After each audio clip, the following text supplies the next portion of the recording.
So the value prop that you offer for hospitals or for uh, is it has to do with sort of integrating the EHR with apps, right? Yeah, and an app can be like anything, really. It can be something created by two people in a garage, or it could be something that a health system with millions of patients are developing.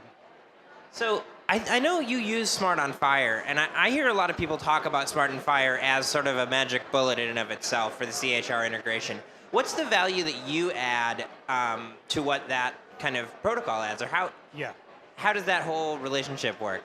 yeah. So basically, the implementations of Smart are pretty varied, health system to health system, and uh, we help clean that all up and give developers or organizations one interface to get access to that information. And after just the aggregation piece, there's the question of how are you going to make that data useful. So if you were doing it yourself, you would basically have to pull in that data, build a Fire server, have this information running on that, host it, do a bunch of engineering around that. Whereas with 1upHealth, you can, in 30 minutes, be live with 280 health systems across the US and be able to use that data immediately. Are you almost like a WordPress in terms of how easy you're making it for these folks, or? Yeah, I think that's a good analogy. Like, we want to do whatever we can to increase innovation in this space. And in the past, innovation has essentially died before it even started because people couldn't even access the data. And we started by figuring out that access problem. And then we realized that after being able to just access the data, you need to be able to work with it in your application. So then we built the platform. And now we're working on making it easier to create those apps after you have the platform as well. And what's your business model like?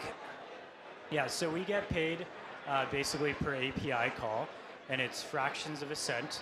It ends up being about $1 per patient per year. And if you have 10 patients that are actively using you, it'll be about $10 a year. If you have 1,000 patients, then $1,000 a year. Wow. So your margins have to be pretty big to be charging that little, right? Yeah. So there's uh, thousands of health systems in the U.S. with hundreds of thousands of patients.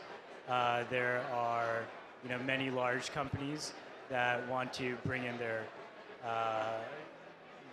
their sensor or genetic data or insurance data alongside clinical data.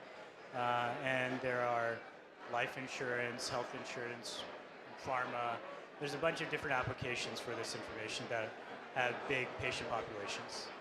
What does the competitive landscape look like? Are there other companies out there doing what you're doing? So no one's doing what we're doing in the way that we're doing it. There are other organizations that are giving patient-mediated access to data, but they're mostly screen scraping, and they don't have direct API connections. But in the general integration space, there's really no organization that is building on the Fire standard. And the reason that is useful is because there's this giant community around Fire.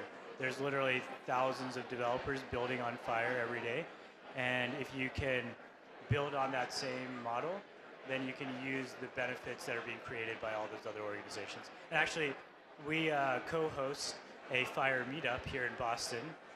So if anyone's here, they want to attend next on the 22nd, we'll be up here in the MassChallenge office. When people talk about patient access to data, it seems like they're usually talking about patient portals or they're talking about PHRs. But you really have a different approach that's almost more granular or more basic, right? Yeah, exactly. So we give you API access to that patient data. And there's been a lot of work around portals and PHRs and stuff like that. And nothing has really grown or been too successful. And the reason I think that is because no one just wants to look at their data. They want it to be used for something. And to be used for something, you need more specific applications. And those applications have often died before they were even created because of the lack of access to the data in the past.